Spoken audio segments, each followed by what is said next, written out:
एक बात बताऊं, मेरी प्रार्थना इन माताओं से, भैया भैया आपस में हमेशा प्यार करते हैं, लेकिन ये माताएं आकर के कान भरती रहती हैं, कछु अलग करो कछु अलग करो। लेकिन पता है भाई भाई को कितनी याद आती है भाई की। ये तो भाइयों की, उन बहनों से भी मैं कहना चाहता हूं, तुम्हारा भी तो भाई है, तुम्हारा अपने भाई के प्रति मन नहीं करता?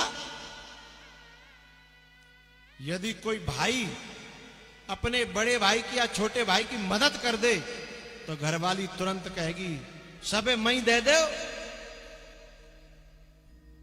लेकिन यदि वो कह दे कि वो साले साहब 1 लाख मांग रहे हैं तो वो कहेगी नहीं हो तुम्हें चीज दे दो। अपने भैया के लिए तो चीज दर रही है, हैं? और जीव तो भैया भैया है भैया भाई, जेव तो 2 भाई हैं।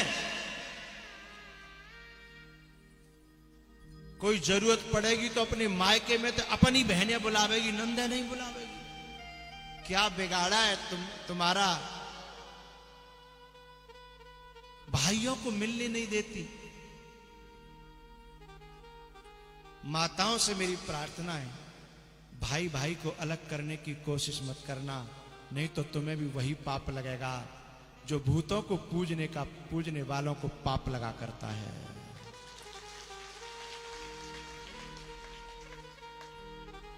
यदि कोई भाई अपने भतीजे को मैंने देखा है, अपने भतीजे को छुप करके कुछ सामान देते हैं, घर भाई ये पता लग जाए तो छाती पर चढ़ बैठती है, भतीजे को दिया तुमने। लेकिन वो क्योंकि तू तो पराई घर में ते आई है ना, त्यों तो खून ना है ना, बाको तो खून है, भतीजे वाके हैं, बाकी हृदय में जो प्रेम है तू कहा जाने है। तो कम से कम तू मिला नहीं पा रही तो तोड़वे को प्रयास तो मत करे, हैं? उन नारियों को नरक में भी जगह नहीं मिलती जो भाई भाई को अलग कर देती हैं। उन नारियों को नरक में भी ठौर नहीं मिलती जो मां से बेटे को छीन करके अलग कर देती हैं। आते ही बस एक ही रट लगाती हैं, न्यारे कब होना है, न्यारे कब होना है, जिससे कि पहले सास को पत्ता साफ हो, जाने अपनी गोद में खिलाया, जाने सपने देखो कि मेरा बेटा दूल्हा बनेगा, और सबसे पहले बई को पत्ता साफ करती है। उस नारी को नरक में भी जगह नहीं मिलती है साफ।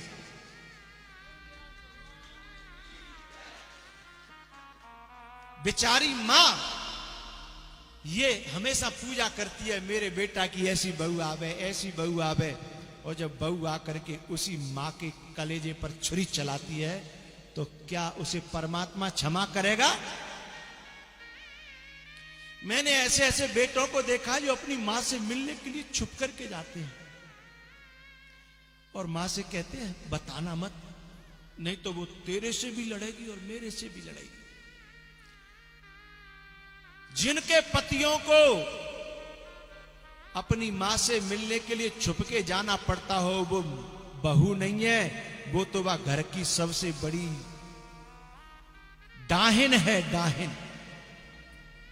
अरे तुमने मां से बेटे को अलग कर दिया। और ध्यान रखना, इस संसार में बदले कभी जाते नहीं है। आज तुमने बेटे को मां से दूर किया है, कल तुम भी मां बनोगी और तुम्हारी भी कोई बहू आएगी और तुम्हें दूर कर देगी। भाई भाई को कभी दूर न करना, मां बेटा को कभी दूर मत करना। तुम सेवा करने के लिए आई हो, सेवा करो। सेवा न कर पाओ तो कोई बात नहीं, हाथ जोड़ लो, पर भैया भैया में बैर तो मत डालो। तुम्हें अपने भाई के लिए कितनी आती है, हैं? तुम्हें अपनी बहन के लिए कितनी आती है, तुम्हें अपनी मां से कितना प्यार है, ये इसकी भी तो मां है, इसकी भी तो बहन है। वो नारी नारी नहीं है जो अपने परिवार में एकता न बनाए। वो बहू बहू नहीं है जो घर को समेटे ना। ऐसी नारियों को तो मैं क्या कहूं, ऐसी नारियों को इस धरती पर रहने का अधिकार नहीं है साहब। अपने छोटे छोटे स्वार्थों के लिए, छोटे छोटे स्वार्थों के लिए तुम्हारी जो सास बनी है तुम्हारे भले के लिए कहेगी, क्योंकि अब वो तो मानती है कि मेरी बहू आ गई मेरे घर में, मेरे घरे चलावे वाली, वो तो खुश हो रही है। लेकिन जाए सबसे ज्यादा सास ही खटक रही है, इसको सबसे ज्यादा सास ही खटक रही है।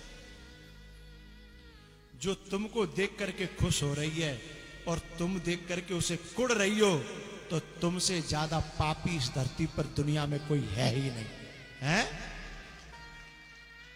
तुमको देख करके जिसने जिस दिन तू आई उस दिन तेरी नौछावर करी, बलैया नहीं तो पूरे मोहल्ला में है उली उली डोली, मेरी बहू आ गई, मेरी बहू आ गई, मेरी बहू आ गई है।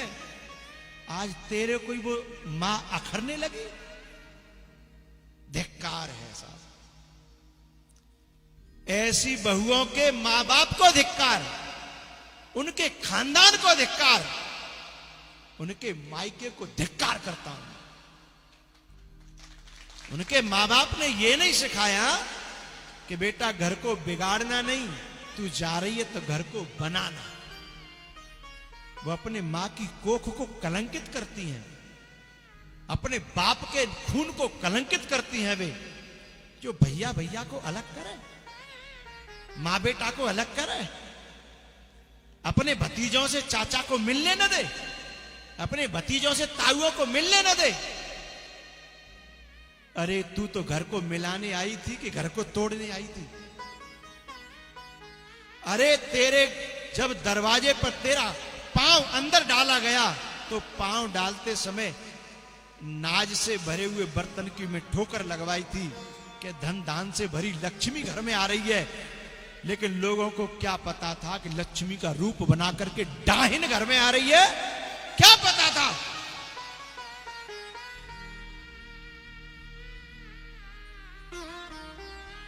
मेरी प्रार्थना है, हे माताओं, तुम चाहो तो घरों को बांध दो और तुम चाहो तो महाभारत करा दो, भैया भैया को लड़ा दो। तुम चाहो तो मां बेटा को अलग कर दो, लेकिन तुम ये करने के लिए पैदा नहीं हुई। एक सिटी में रहने वाले मॉडर्न पति पत्नी, हस्बैंड वाइफ शहर में रहते थे। उनकी बूढ़ी मां कोई गांव में नहीं रहे, अकेली रहती थी। अब आपको बेटा कहे कि मैं मैया को शहर बुला लूं, तो इतनी डाहिन यूं कह तो मोइये रख लो कि मैयो ये रख लो। बताओ, ऐसी बहू बहू कहवे लायक है? ऐसी बहुएं तो जन्मते ही मर क्यों नहीं गई? उनको सांप ने क्यों नहीं काट लिया? ये कह रही है क्या तो मैयो ये रख ले, क्या मोइये रख ले। और पता है इतने काउंटिंग करके रखती है गलतियों की कि तेरी मां ने यूं कही, तेरी मां ने यूं कही, तेरी बहन ने यूं कही। कि तू जई काउंटिंग करे कि तेने हाई स्कूल और इंटर और बीएससी और बीएड करी का? जई के लिए पढ़ के आई तू कि बुराइयों को काउंटिंग करना? तो है एक गुण दिखाई नहीं दा परिवार में, तो काऊ में कोई खासियत दिखाई नहीं दी। धिक्कार है ऐसी नारियों को। बताऊं, आखिरकार आदमी के कहने पर वो बड़ी बूढ़ी मां को जबरदस्ती ले आया, लेकिन रोज कलेश पर है। कौन? बहू नहीं कहूंगा, डाहिन। रोज कलेश करे। और बात डोकर ये पता पड़ेगी कि बेटा तोते कलेश करते हैं ना, तू मुझे घर छोड़ा, मैं तो अपने आप मेरे हाथ पांव चलने तब तक अपना रोटी करूंगी खाऊंगी, पर तू कलेश तोते कलेश करते हैं तो मुझे दुख होता है। क्योंकि जब बेटा को कलेश होता है ना तो मां को दुख होता है साहब। जो ये कहती है ना कि तू मेरा पति है, उसे कलेश नहीं होता। लेकिन वो मां कहती है कि बेटा तू जैसो रहे, तू जहां रहे सुखी रहे, मैं तो अपनों काट लूंगी। अपने कलेजे के टुकड़े को डाहिन के हाथों में दे करके और वो गांव को जाने को तैयार हो जाती है। क्या मां के ऋण को कोई चुका सकता है? नहीं। बेटा ने कहा मां मैं कलेश झेल लूंगा, पर मेरी मां गांव में अकेली बूढ़ी रहे ये मैं कैसे झेल लूंगा, तू बता। एक दिन क्या हुआ, उस बहू ने, बहू मुझे शब्द अच्छा नहीं लगता ऐसी नारियों के लिए, उस डाहिन ने अपने पति से कहा कि आज फलाने जगह पार्टी है ना, वहां चलना है, और अपनी मां से कह दो। मतलब ऐसा संबोधन करती है कि जिनकी तो कछु लगती ना, अपनी मां से कह दो, मतलब तेरी तो मां है ना।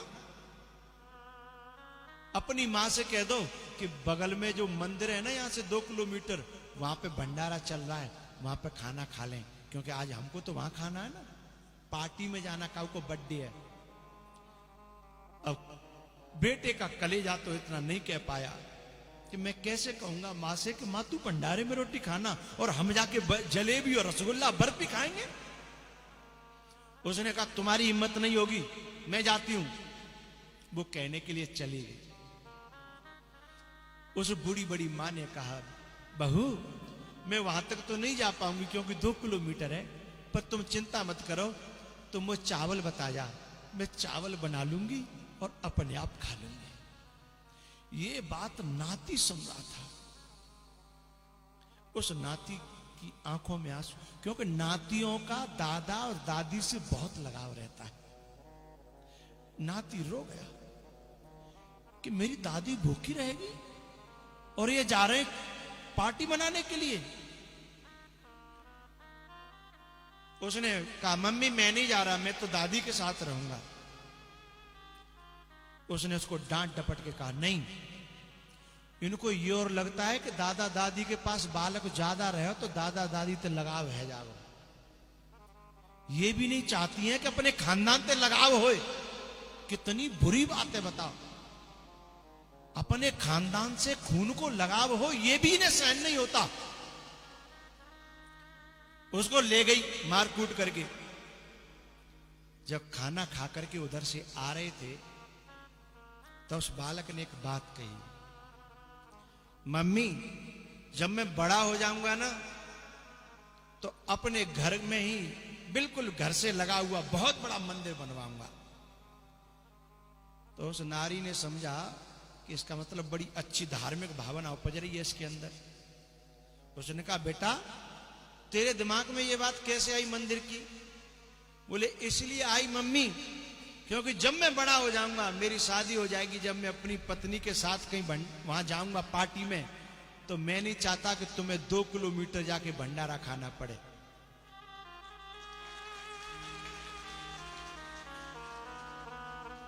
बात समझ में आ गई आपकी तालियों ने मुझे बता दिया। और उस नारी की आंखें खुल गई। इसका मतलब मेरी भी तैयारी चल रही है, जो मैं कर रही हूं उसका भुगतान के लिए बीज बोया जा चुका है। उसी समय उसने कहा बेटा आज के बाद ऐसी गलती नहीं होगी। और वो डाहिन उस बेटे ने बहू में परिवर्तित कर दी। उसी दिन जाकर के उसने सास के पांव पकड़े, माफी मांगी कि मां आज के बाद या तो हम आपको लेके जाएंगे और नहीं तो आपको जैसा हमें वहां मिलेगा उससे अच्छा बना करके खिला करके तब जाएंगे। आज की कथा से मेरी प्रार्थना है सभी बहुओं से, अब तक जो कुछ हुआ सो हुआ, कोई बात नहीं, क्योंकि जब जागो तभी सवेरो। और एक बात और बताता हूं मैं आपको, बड़े बूढ़े माता पिता तुम्हारा कछु लेके नहीं जाएंगे, तुम्हें कछु न कछु दे के जाएंगे। और सुनो तुमने सेवा कर ली तो दुआओं से भर जाएंगे तुम्हारी झोली को। बद्दुआ तो वो देना जानते ही नहीं है, लेकिन एक बात का ध्यान रखना, बे भले ही बद्दुआ न दें, लेकिन ऊपर वाला वो छोड़ने वाला नहीं है। क्यों?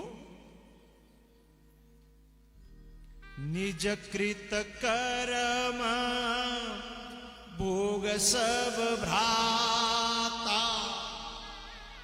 है, कोहू न काहू सुख दुख कर दाता।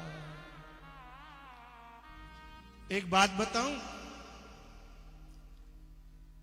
कुछ ऐसी यहां बहुएं बैठी होंगी, जब इनके घर में भाभी आ जाती है मायके में, और जब भाभी इनके माँ बाप को सताती है ना, तब इनकी समझ में आती है कि माँ बाप को जब बहू दुख देती है तो कितना कष्ट होता है। लेकिन ये बात समझ में आ जाए कि हम भी किसी की भाभी हैं, तो घर घर में स्वर्ग हो जाए, घर घर में वैकुंठ हो जाए, घर घर में वैकुंठ उतर के यहां आ जाए धरती पर, भारत की पर। तुम्हारी भाभी जब तुम्हारी मां को सताती है,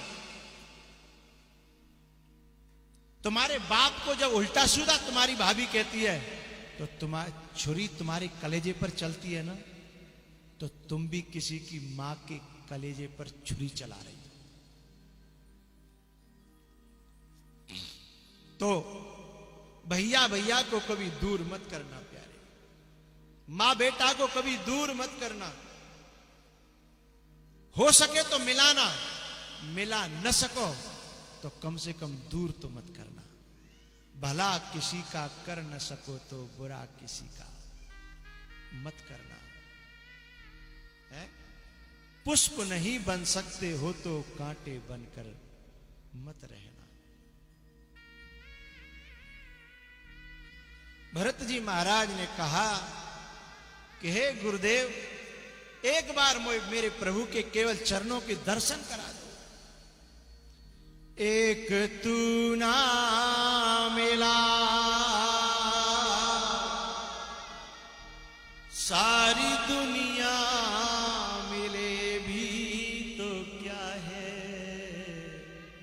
एक बात और बीच में कहना चाहता हूं, उन बहुओं को एक दिन बहुत बुरे दिन देखने पड़ेंगे। व्यासपीठ से कह रहा हूं, उन बहुओं को एक दिन बहुत बुरे दिन देखने पड़ेंगे, जिनकी सास के मुंह से ये शब्द निकल जाए कि जा काले मुड़की ने आकर के मेरो तो कलेजे को टुकड़ा छीन लो, मेरो बेटा छीन लो। ये शब्द तब निकलता है जब मां का कलेजा बहुत दर्द से भर जाता है? ऐसा शब्द जिन सासू मां का निकलता है, उन बहुओं को सुख शांति कभी मिलने वाली नहीं है।